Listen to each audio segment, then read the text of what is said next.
Awesome. So we're recording.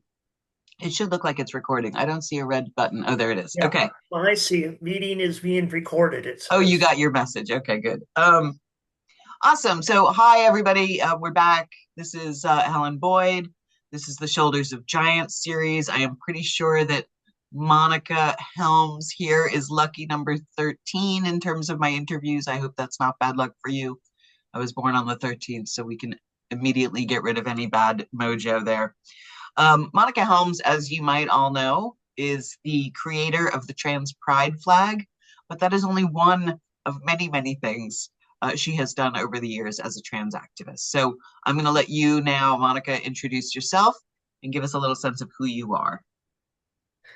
Well, my name is Monica Helms, as she said. My pronouns are I and me because I'm self-centered. And I have been doing activism. Well, I don't know. I could say since the 80s, but uh, the trans activism that I really started working with is in the 90s. I It was I started life with thinking that I was a heterosexual crossdresser, and then I became part of Tri-S, and there was a group of us that started a chapter in Arizona. There was six of us, and interesting enough, all six of us actually transitioned. So it was an interesting time. But then later, it was in like 87, I realized that this is not something I want to do temporarily. I knew I needed to live this way. Of course, it didn't go over well with my wife, and I had two sons, and they were pretty young at the time. It took me until 97 when I actually did start my transition, and the boys were okay with it. So my ex said that whatever the boys want to do, that's fine with her. So that went well. But I started since I transitioned, I was able to feel that my voice was released. That since my job was allowing me to transition, then that I could say things that I want to say, and that's where the activism came in. And a friend of mine and I started It's Time Arizona. Oh, We went to DC and lobbied in 1999, and I thought it was pretty interesting to do that. so And do you remember when the first lobby days were? I mean, 99 has to be pretty early. there were definitely earlier than that, I Yeah, think. I have to find that I out. think maybe 98, 97, Okay. before I really started getting involved. So other people were definitely working on it. And That was Vanessa, I assume, right? yeah, Okay. Vanessa Foster, and Angela Brightfeather, Dallas Denny, Right. all these people, most of which you've already interviewed. Yes. I know I have to get Vanessa because she is very squirrely about YouTube. Go figure. But yeah, or about Zoom. So I have to figure out how I'm going to interview Vanessa. Yeah, well, she's in Costa Rica too. Yes. Yeah.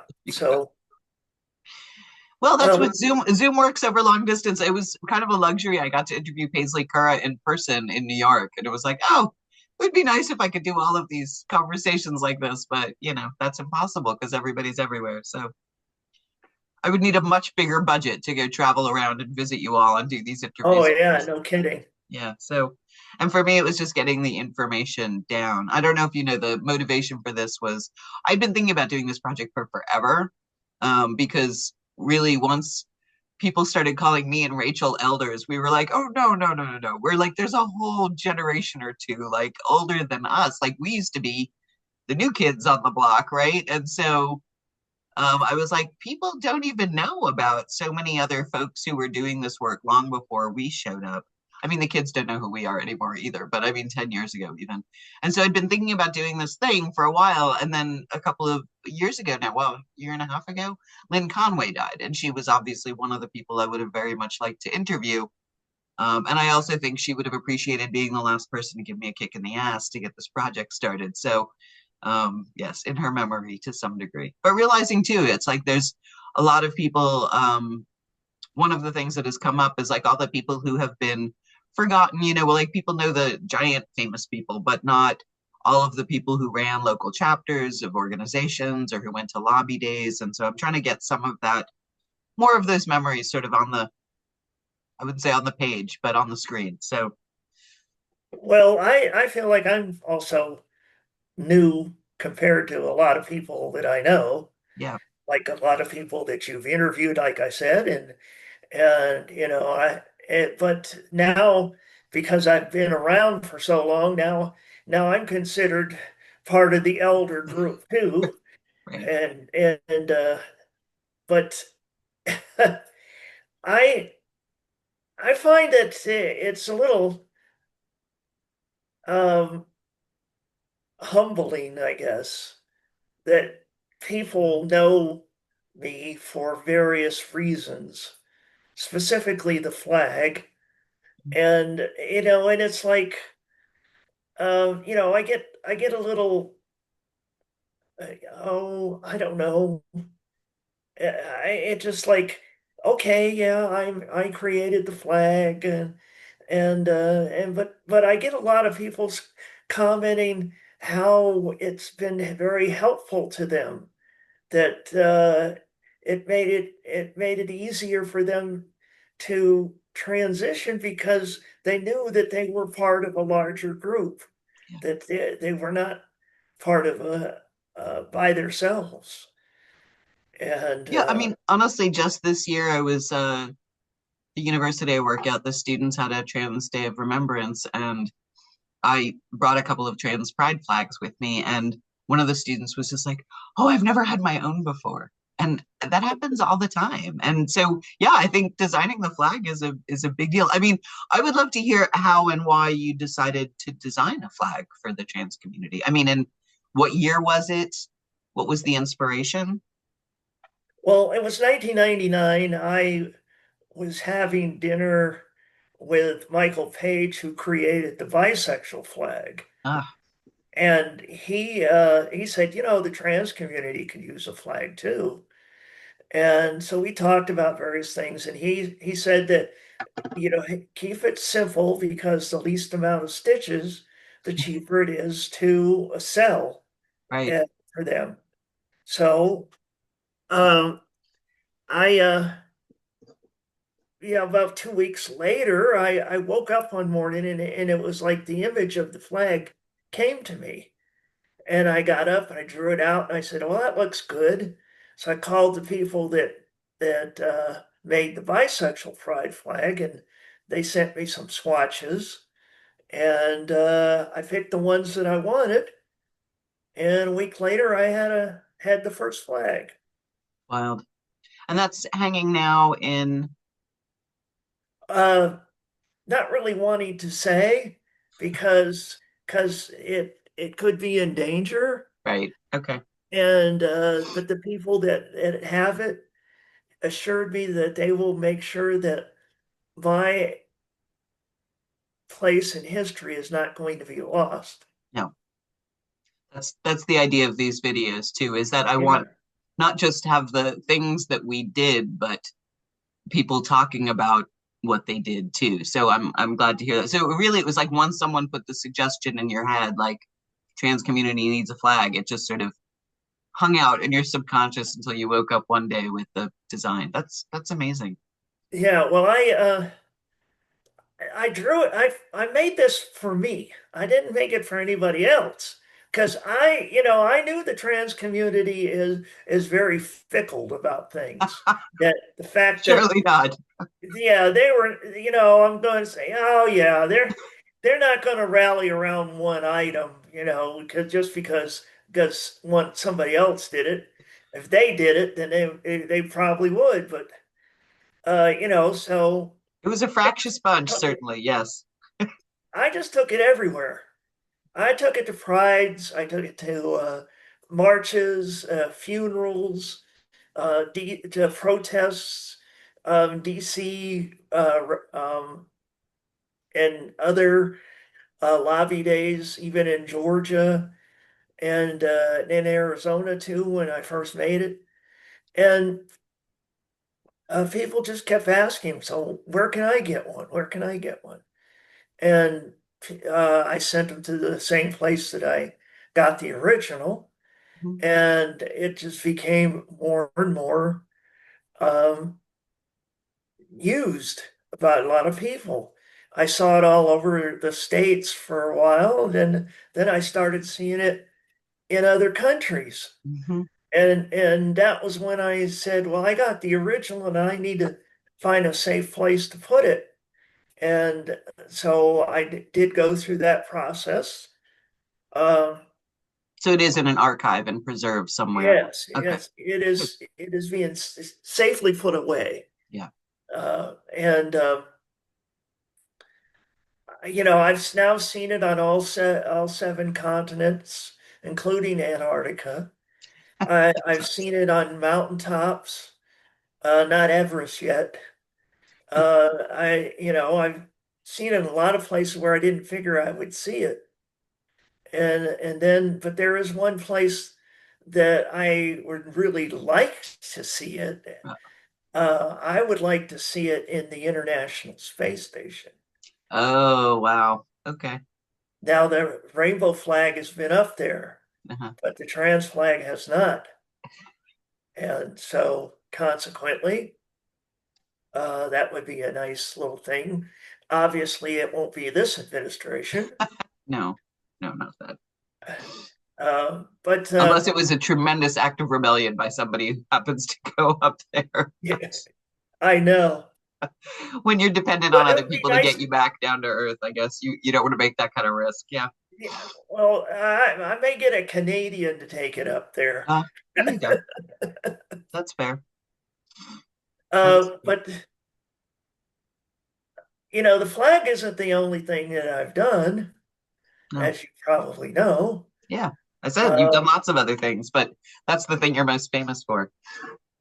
the Yeah, the title of my autobiography is more than just a flag. As I talked about a lot of stuff.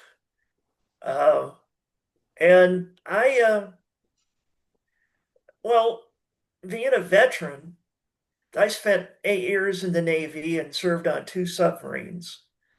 And I was, concerned with transgender issues when it comes to veterans, transgender veterans. And When did you serve? was that When did you serve? When were you in the Navy? 1970 to 1978. Cool. And so Angela Brightfeather and I joined a group, a Yahoo group with transgender veterans. And everybody's all talking about different things, stuff. And they had a conversation about how their particular VA was treating them. And some were being treated well, and others were not being treated at all. And we then this one trans man came up and he started telling us that he went to DC first, and they totally turned him down, wouldn't do anything for him. He drove 60 miles to Baltimore, and they treated him really well. Mm. And we we're going, what is going on? And we discovered that there was some rinky-dink law that was used to let the VA facilities decide what they want to do with trans people, whether they want to serve them or not. Wow. Because it was so vague. And so Angela and I started the Transgender American Veterans Association in 2003. And in 2004, we did a transgender veterans march to the wall. And we had like 50 people show up in DC. And the police department was really nice. In fact, um, they helped guided our bus to to the wall, and it was a very emotional moment. That a lot of people had feelings that they did not belong going to the wall, but when it was a whole group of us, Mhm. they felt more comfortable, and there was a lot of emotion that day. And we ended up also laying a wreath on the tomb of the unknown soldier. So it was a big deal. Yeah. I But remember the I remember the coverage of that really clearly. It was a big deal. there were trans people there that been around for a long time, Mhm. had tears in their eyes when they saw that happen. Yeah. Do you And know, do you have the list of people who were in attendance? Do we know who was there? well, no, I could not begin to tell you who. The only person I that I can remember is and even now I'm forgetting her name, Judge in Texas. Oh, okay. You know who. Yeah, I do. And now, as soon as you said that, her name went right out of my head. But yes, I know who you're talking about. Because Yeah, she just came up in the conversation with Paisley as well. So she's retired now, I think. So yeah, yeah. yeah. And she was standing right next to me and just bawling her eyes out. Oh, that's amazing. And Yeah. we kept working on various things over the years. And it took 8.5 years when the VA finally came out with a directive to show how to treat trans people well, correctly. And we got the next day after that went into effect, we got emails from trans veterans across the country saying that it worked, that they are now being treated. And it was like, oh man, what a wonderful thing to see. Now, there were So other instead of it more, being like this mix and match or whoever was in charge deciding, there was an actual policy and guidance. yeah. Well, it happened in 2011, Hmm. which was during Obama's administration. Right. So that's why it went well. And Phyllis Fry was the name we were trying to come up with. And now that it's not in effect any longer. Right.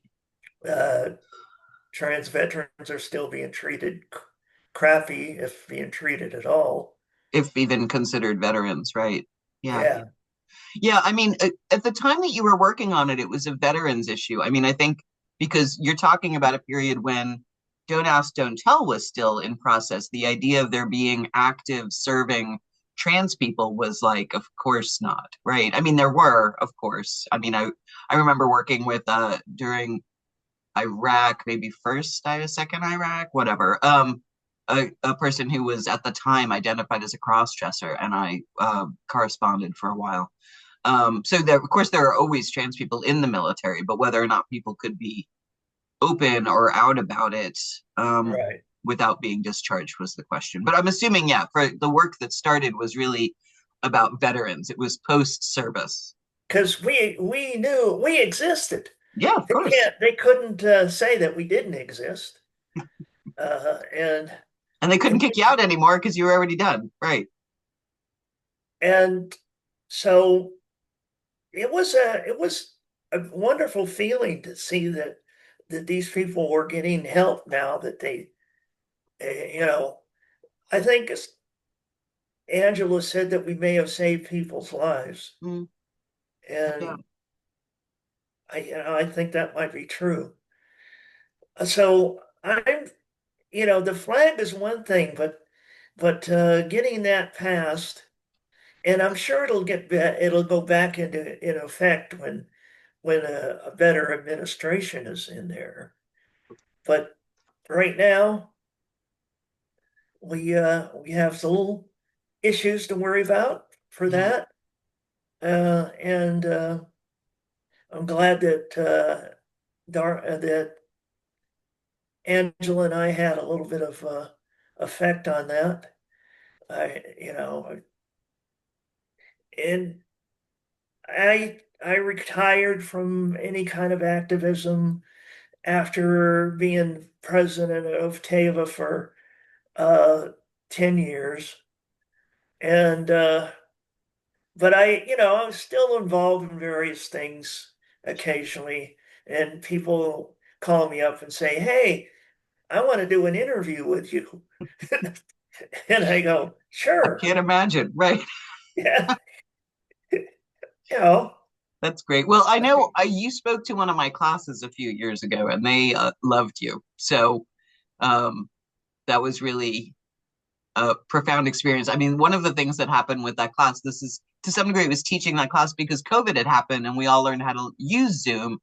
I like before when I had taught that class, I never thought, oh, I should just invite all of the awesome people I know to come speak to my classes. But then COVID had happened and Zoom was available. And I was like, I know all these awesome people. And then it was like, I know all these awesome people. I should make sure to record some conversations because obviously when there's students in the room, you can't record things. So that was one of the reasons that this sort of all started. So thank you for doing that. I know just even thinking about the fact that you had trans veterans and no out active serving trans people, right? This is a moment in time. We're obviously back at that now, but there was a moment when out trans people could be out and serving in the military as it should be, right? But at the time that you got involved with TAVA in particular, I also think there's a cultural thing that a lot of people transitioned older.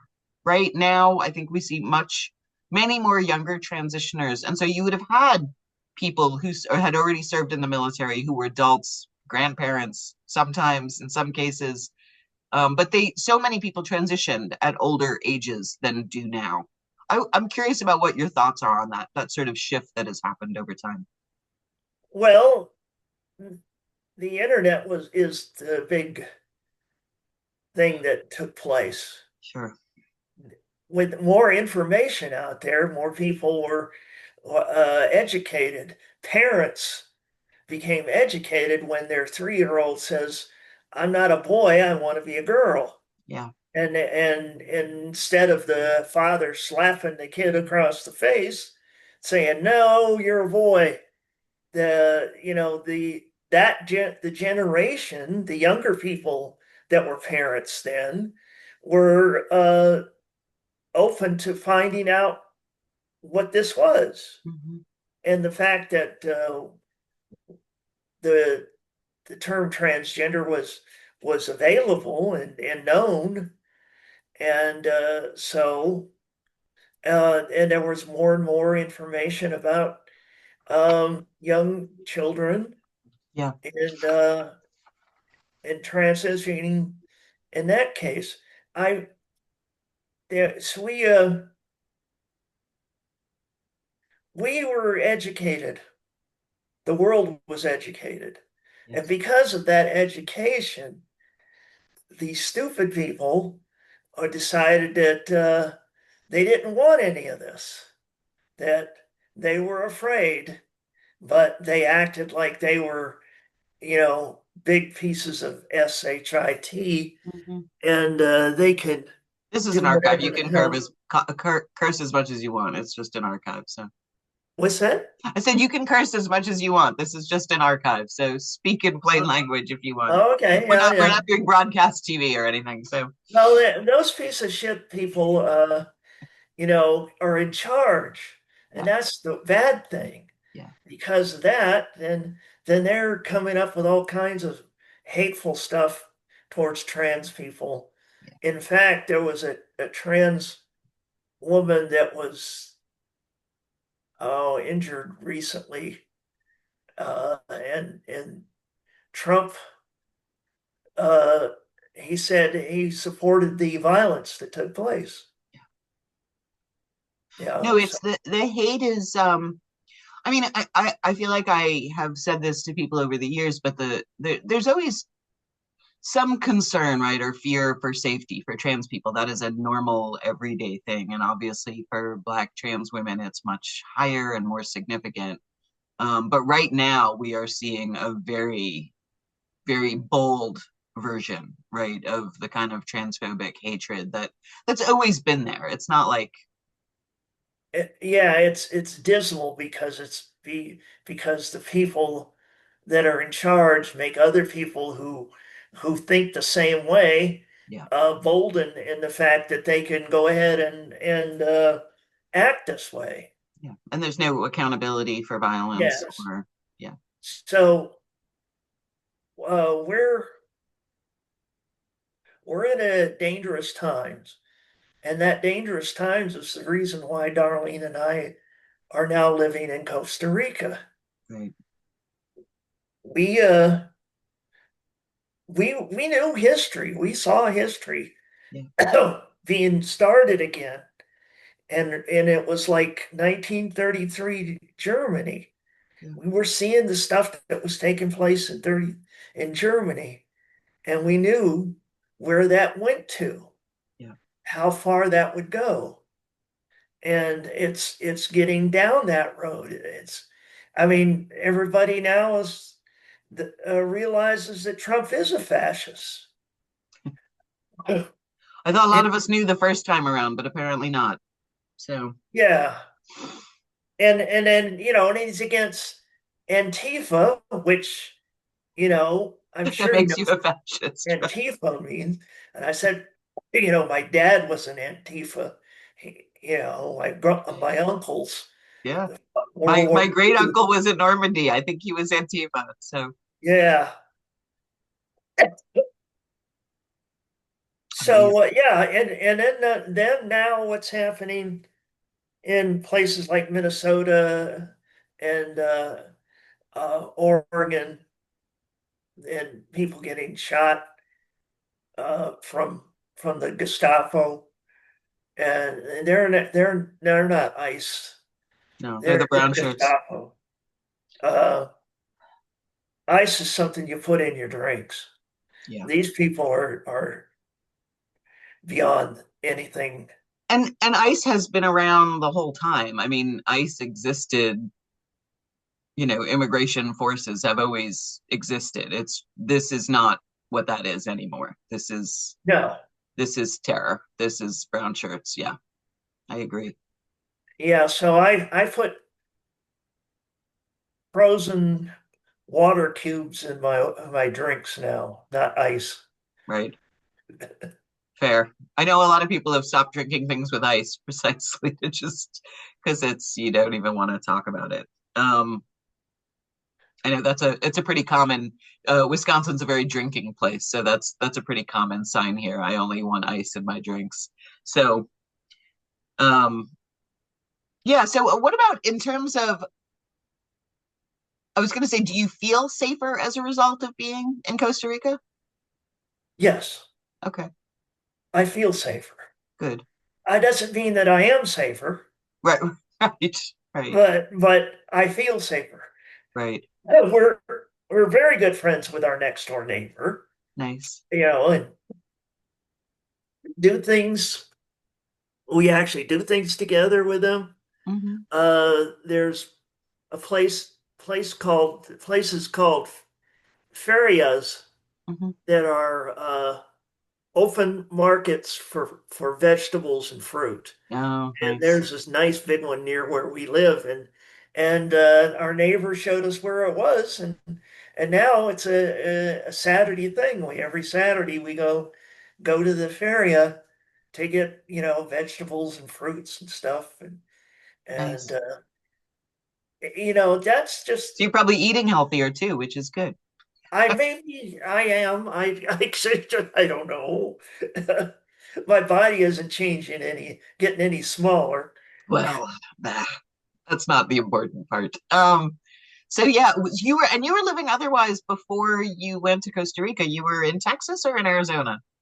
Originally, I lived in Arizona and then moved to Georgia. Georgia. Okay, That's where I met Darlene. I've been in Georgia.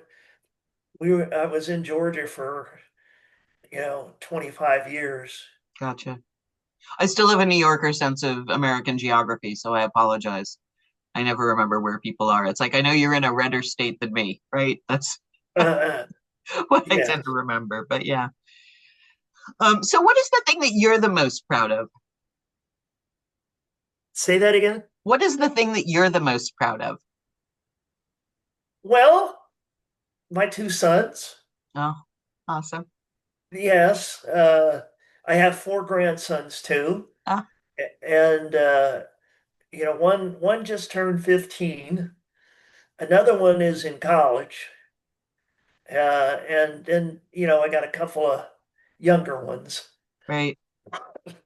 And yeah, so I mean, doing the stuff that I done, making the flag and doing TAVA and all that, that's stuff. Yeah. But what I'm proud of is what my sons have turned into. Great, wonderful dads. Oh, that's And awesome. they're amazing family men. Cool. So Well, I mean, it's interesting because you were saying that your ex as well, like you all decided to wait until they could make a decision, right, in terms of your transition. So yeah, this is one of the things, Rachel and I always talked about that our deal with each other when she was realizing she had to transition is she would go as slow as she could and I would keep up as well as I could, so that we tried to keep a balance so that our relationship didn't get so thrown off center by the transition. And I think that, that holistic model for transition is still one that I think a lot of trans people go, oh no, it's just do the thing that you have to do. And it's like, well, when you have loved ones, there are ways to negotiate how to transition that you don't lose everyone in your life. I mean, you might lose some people anyway, but no, um, I lost plenty. yeah, yeah, that's I common. gained more.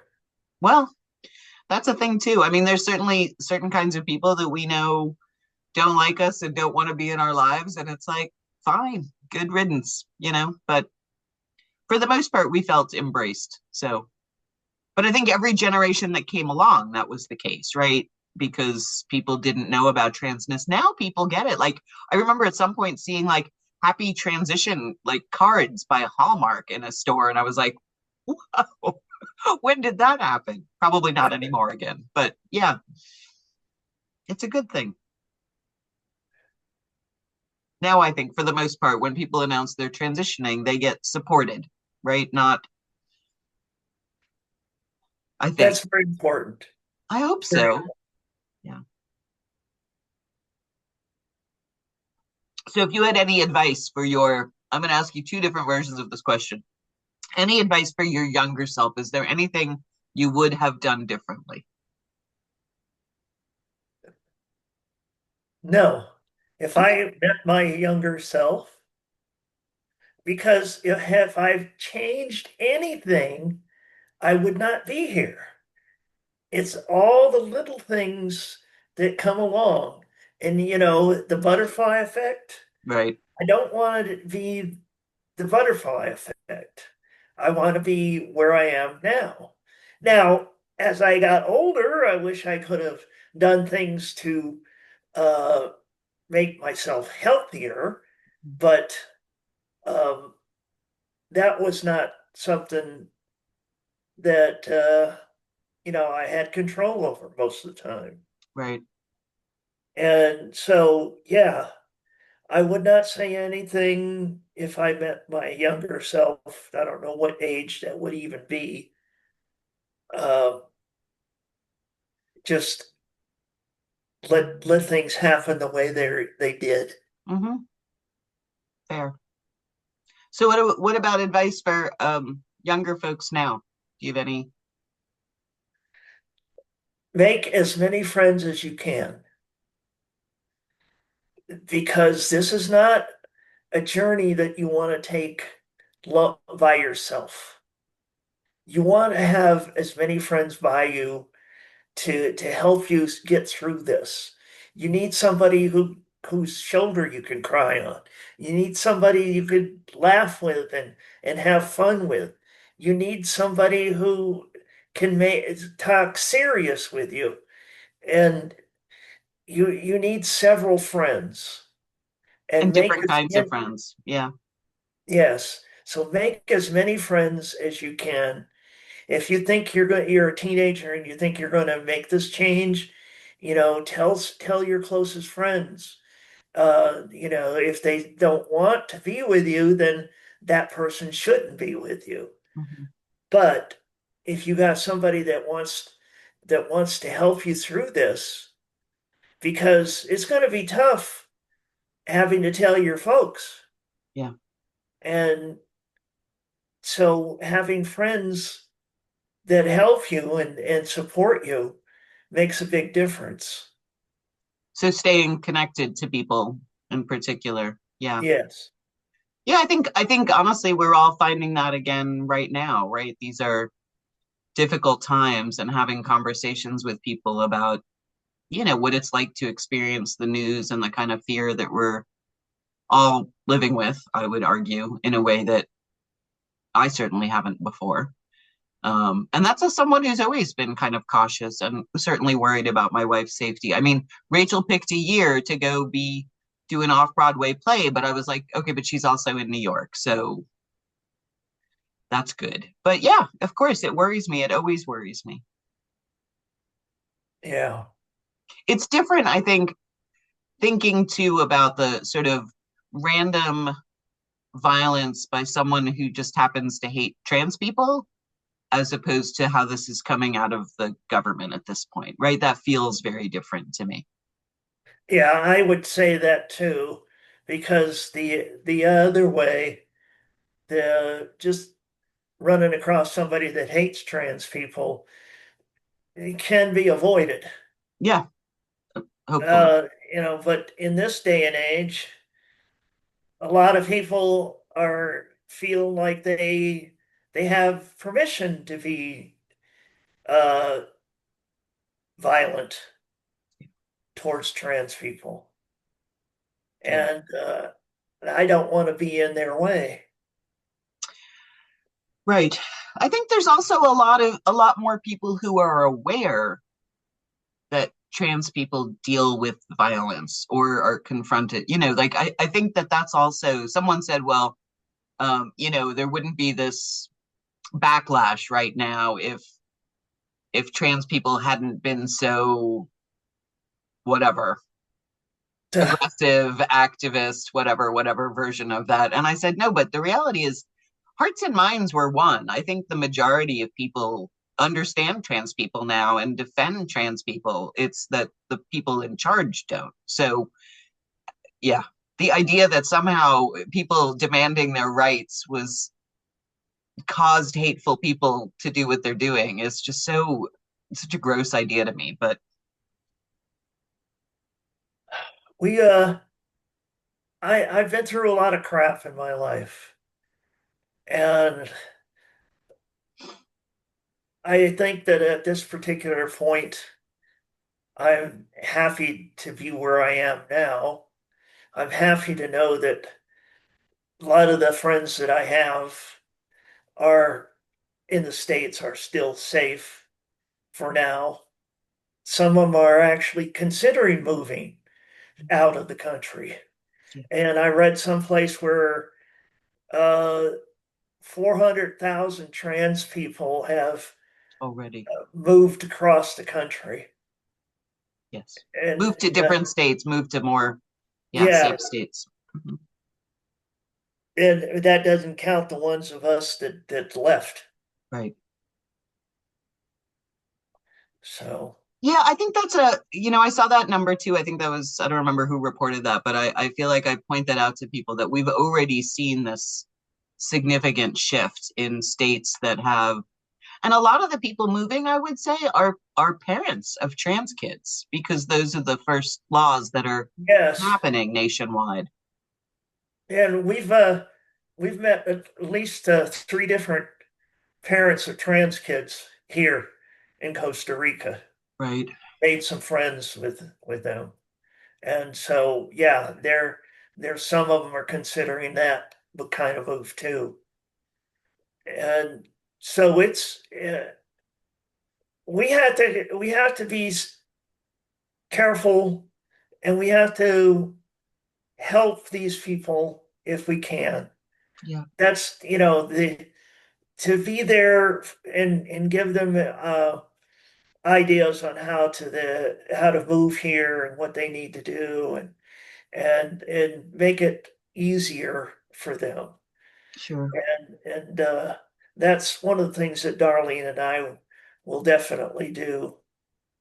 Uh, Yeah, I have a friend who got a house in the person who bought the house in Mexico, and she got a big house so that she knows she has room. Like she doesn't expect people to live there forever, but she wants to provide a first spot for people to land and kind of get used to the culture. So yeah, yeah, she's expecting youngs especially. So she's always, so here's another question. One of the things that has been amazing and valuable to me in interviewing folks is that there's always other people, right, that have been like one of the people who has come up about a million times now is Holly Boswell, because she invented the trans symbol, right, that everybody uses, yeah. which I think I got introduced to at the same time. I'm wondering if there are other people who you remember who aren't with us anymore, who you'd like to.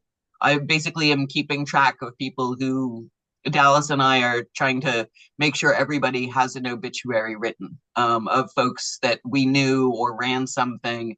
So I'm trying to do that as well as part of this project. The people who maybe you didn't know who just ran a little tea group for somebody in Arizona in 1995, before anybody was doing anything else.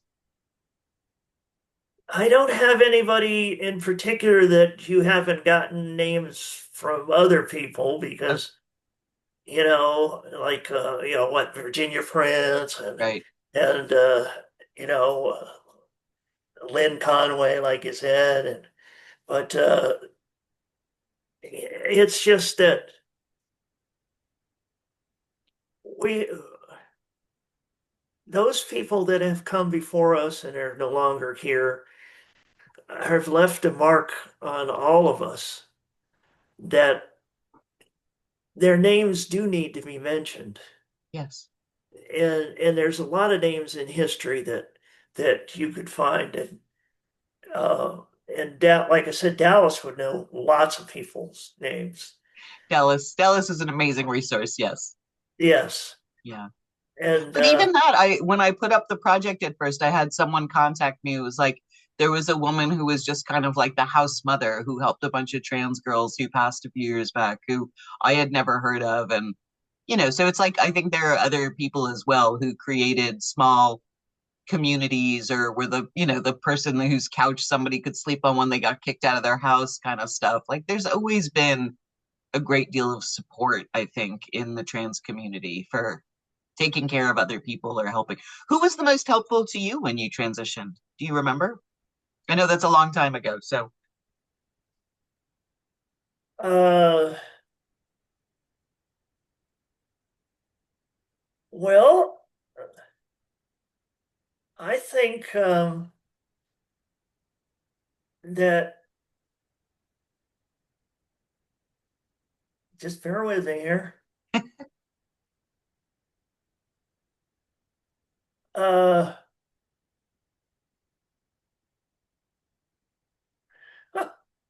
I got the name and I got the face and everything's in the head here and going. No, no, get the name out.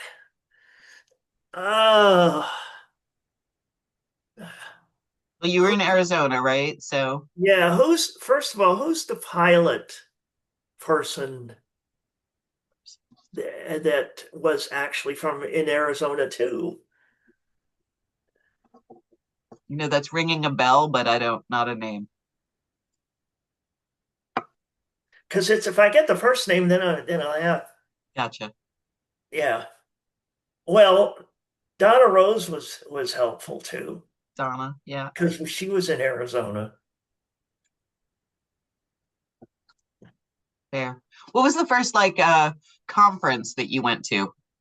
Like a gathering or a party, Oh, well, one of the reasons why I wanted to move to Georgia was because of uh,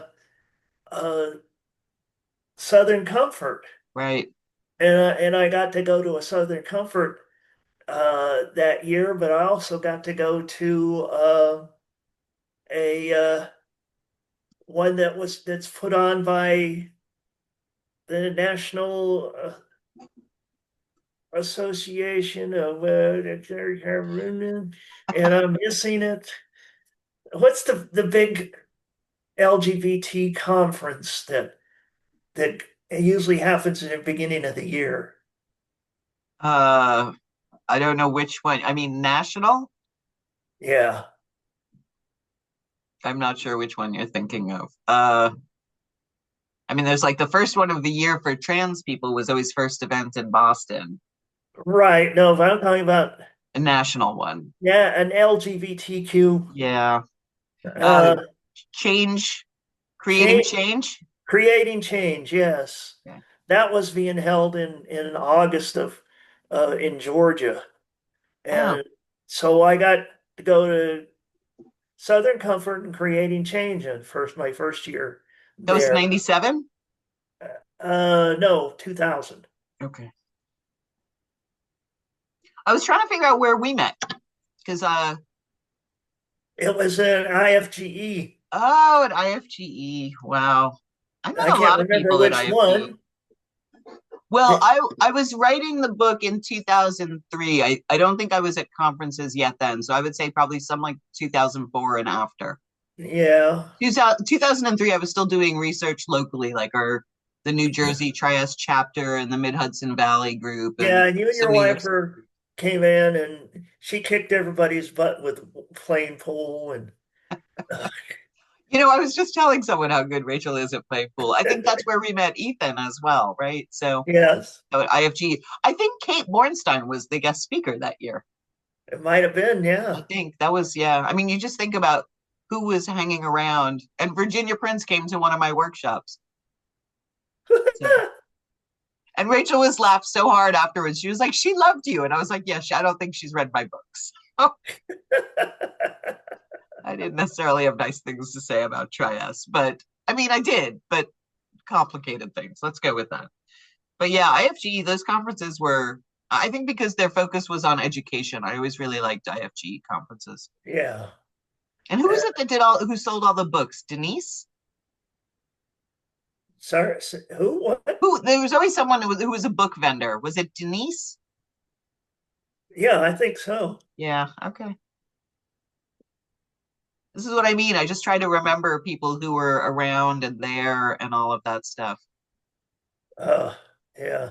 Rachel I, used to laugh because I we always ended up at the table with all the trans guys because I would just go talk to all of them. So, the one that I remember the most is the IFGE in Tucson. oh, And we went to the western town, Tucson. And it was a real fun one. yeah, that's good. I wouldn't have gone that far west then, but yeah, still very much an East Coast girl. I still don't know what I'm doing in Wisconsin, but here I am. So, um, yeah. Yeah. Anyone else that you can think of that you can remember? I feel like I'm testing your memory, but I'm not. I Yes. promise. Amanda Simpson. Ah, okay. Not not the other Amanda. Right. That was the one that I was trying to say. You give me the name. So and Amanda Simpson is the name that I forgot. The pilot.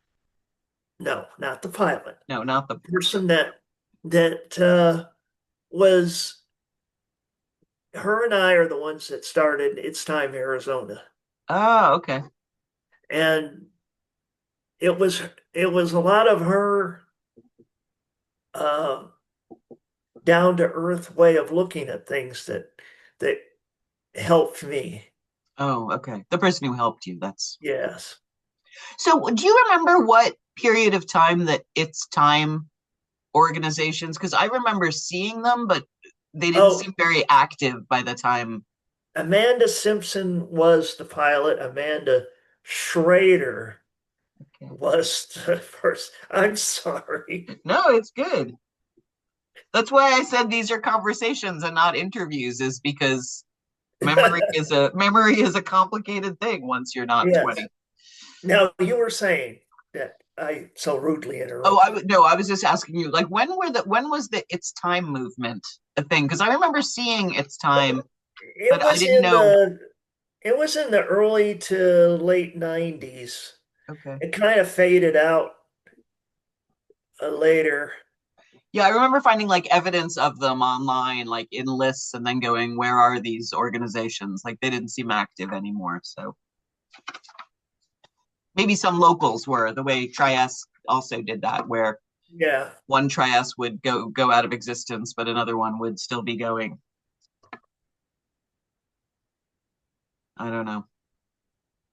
I know I just heard someone refer to cross-dressing as a dual gender existence, and I thought, well, that's nice. That's a nice change of terminology.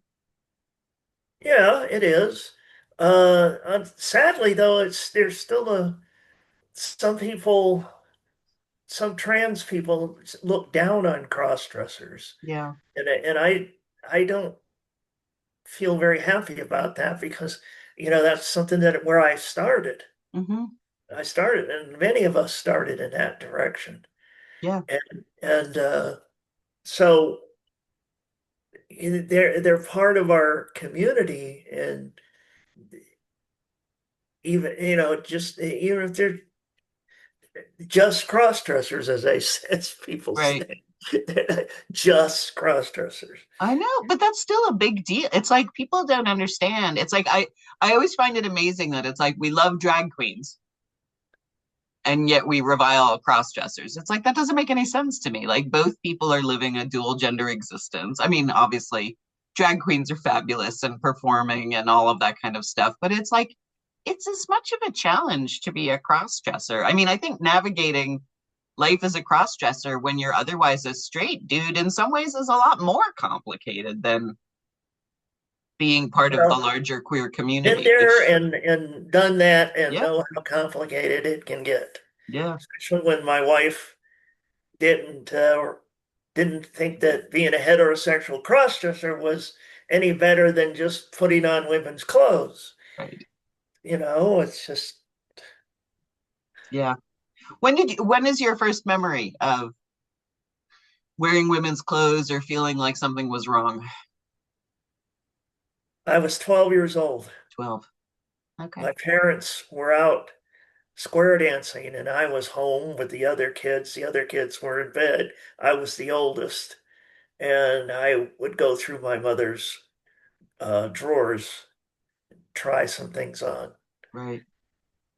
And then it was 1974 when I was in the Navy that I actually started buying some stuff. Wow.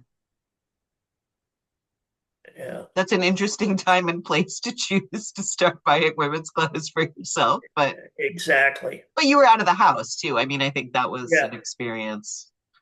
Yeah, I think that's one of the things that's very hard to communicate to young people, that it's like we didn't really even have words for so much of this stuff, that the idea that somebody, I mean, I remember so many people I met who would have self-identified at the time as cross-dressers, where they were like, well, I understand people transition, I just can't. And yet plenty of those cross dressers went on to transition, but it was like it was still impossible in some ways in people's heads. It's still hard to explain, like how few people you knew who had transitioned, how many of the stories were not good. I remember Lynn Conway starting her successful trans women page because she was like, people should know that it's possible to have a good life as a Yeah, trans woman. well, interesting enough, she did start a trans man page too, but Yes. she wouldn't start a page for trans people who have not physically had surgery Yeah, I know. because that meant that they weren't real women. Right. No, And she was old school in a lot of ways. So yeah, well, that we had an argument about that one time, and so she never did like me at all because oh, she thought I was because I hated her for some reason, but I didn't hate her at all. I just thought it was, there were a lot of people that hadn't had surgery it's that, expensive too, and no insurance covered it back in the day. So yeah, and you didn't have to, but they were living wonderful and in uh good lives and everything and doing well. right. And I knew lots of them. Oh, But I remember having a conversation with her because she was just like, she thought all cross dressers were perverts, and I was like, whoa, whoa, slow your roll, lady. Come on. She yeah, got she did modify her views because she was a scientist. So you gave the more evidence you gave her, the more she changed her mind, which was good. So well, that's nice to know. it was, I mean, but it was also those were fractious times. It was very easy to feel like, oh, there's this person who like just hates me now because of something I said or had an opinion about or whatever. So Yeah, I would have liked to have, made up with her, got it right. But yeah, that's true of yeah, a lot of people. So I know there's still people who just don't like me at all. Angela recently apologized. She was like, I know I was kind of hard on you when you first showed up. And I was like, yeah, it's 25 why? years ago. I don't remember actually. I mean, she said she just felt like she wasn't nice to me at some conference or whatever. And um, there was an awkwardness certainly because Virginia Prince liked me when she met me, and a lot of people were like, "But you wrote these horrible things about her," and I was like, "I didn't write horrible things about her. I wrote horrible things about Jane Ellen Fairfax, frankly, about Trias, not about Virginia. Like I think that was two different things at that point. Virginia was her own, as we all know. Virginia had her own drummer, and even if Oh she yeah. started Trias, she hadn't run it for years. I had much more of an issue with the Fairfaxes, so because they were very anti-transition and very Yeah, and that's what I said when when the Alpha Zeta chapter was formed. It was six of us, and eventually all six of us transitioned. right. And Yeah, it was like it was a go between. right. Well, and it was useful for some skills and clothes and first time out. And I mean, I think, I joke that that's the thing I'm most famous for putting in print is that sometimes cross dressers transition. And I'm like, I mean, everybody knew that, but yeah, that's what I'm cited for the most. And I was like, that was not really a radical piece of information, but it was one that both trans women and cross dressers often hated. Go figure. It's a thing. Anyway, so is there anything else that we haven't talked about that you would like to talk about? Well, Darlene and I are welcoming couple that anybody wants to visit Costa Rica, we can help them out. Okay. And we have a room that where they could stay for at least one night. because we can't handle it too long. Right. But we're working on Darlene's trying to get work anywhere job, and hopefully that takes place fairly soon. Um, she did work for the CDC, Hmm. Oh, and of course, you know what the yeah. CDC has turned into. Yeah. The RFK's were brainworms residency. I know. Yeah, did you see the new pyramid? It's like meat and fat What? at the top. There's a new food pyramid, but it's all like meat and cheese at the top. And I'm like, oh, he's just trying to kill people, but never mind.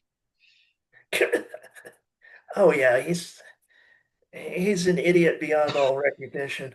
Yeah. I know him and Miller, I just feel bad for their families. It's like, wow. It, Oh, now Miller, somebody I would choke if he was in front of me. yeah, agreed. I mean, I would go to jail harming that man on purpose Yeah, agreed. because he is a full-on Nazi. Agreed. Agreed. It's so hard to realize that his family's of Jewish descent and they got out of Germany in time and it's like, wow, what a I don't know. Yeah. Talk about being a disappointment to your family. I'm just saying. Yeah. That's a thing. But apparently he's been like a hateful shit since he was a kid. I just saw some footage of him in college and he was arguing that no one should have to ever throw anything in the garbage because you pay janitors for that. So it sounds like he was a schmuck from a young age. Some We people are just aren't right. we are in a the alternate universe. That's the problem. Yes. Somewhere we slipped into the alternate universe, and now we have to live with the results. Yeah. Yeah, no, I mean the moment when we first realized it was like, oh, we're actually dealing with people doing the Nazi salute. Okay, that all right, this is where we are now. Um, it's just yeah, embarrassing. I also think the majority of the country, I mean, the one thing I will say about staying in the States is going out to rallies and vigils and the turnout. I mean, I've been at New York ones, which of course are always gigantic. But even the ones here in Little Appleton, Wisconsin have been amazing and arguably patriotic. People bringing flags, sometimes upside down, that the US is in distress, but people with veterans caps and moms and grandmas and people worried about Medicaid. And it's like, it's everybody and it's amazing. So I think that's one of the more powerful parts of this, of I being stateside for this. Yeah. yeah, I've seen a lot of ICE rallies, Yeah. and it's everywhere. Yeah. So I'm real glad to see that. Yeah. They say that I think Rachel Maddow said that when 3.4% of the country starts to protest, then that's when the you get to the brink. Yeah. There's a percentage that people have studied. Is it 3.4? Yeah, Kind of cool. I think we're getting there. I hope so. Yeah, me too. Well, I hope we get there so that you can come back if you want to. Or that so I don't have to figure out how to leave. I'll go with that because Rachel's acting and she's gonna have to travel to places anyway. So Yeah.